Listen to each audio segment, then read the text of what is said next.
এবং আমেরিকায় একটা বিশ্ববিদ্যালয়ে অধ্যাপনা করতেছিলেন। উনি আর ওনার স্ত্রী সিদ্ধান্ত নিলেন যে ওনারা আফ্রিকায় ইসলামের দাওয়াতি কাজ করবেন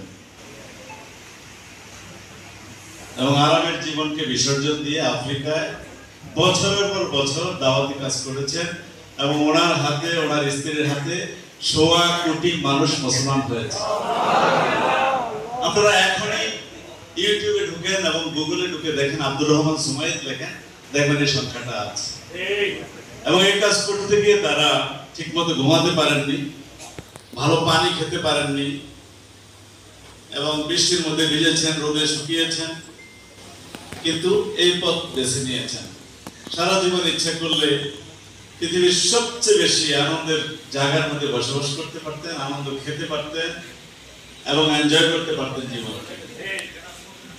এবং ওই কাজ করলে কিন্তু আজকে ওনাকে আমি স্মরণ করতাম না। একটা লোকের হাতে ১,২৪,০০,০০০ লোক মুসলমান হয়েছে।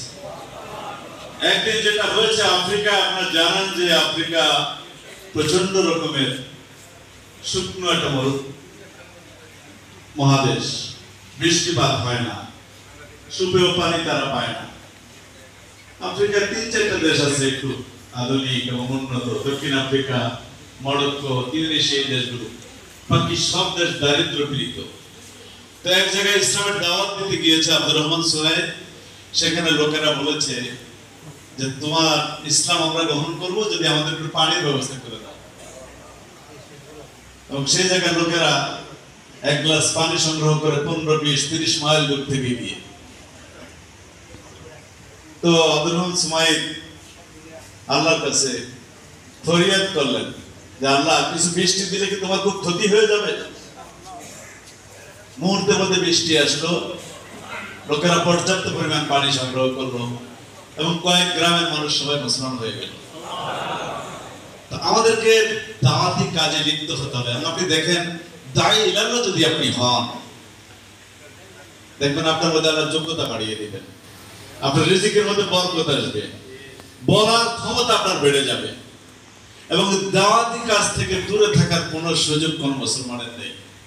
রাসূলুল্লাহ সাল্লাল্লাহু আলাইহি ওয়াসাল্লাম বলেছিলেন আরাফাতের ময়দানের শেষ ভাষণে, ফালিয়াবাল্লিগি শাহিদুল গায়বা, আজকে তোমরা যারা উপস্থিত আছো, অনুপস্থিতের কাছে অবশ্যই ইসলামের দাওয়াত পৌঁছে দিবে।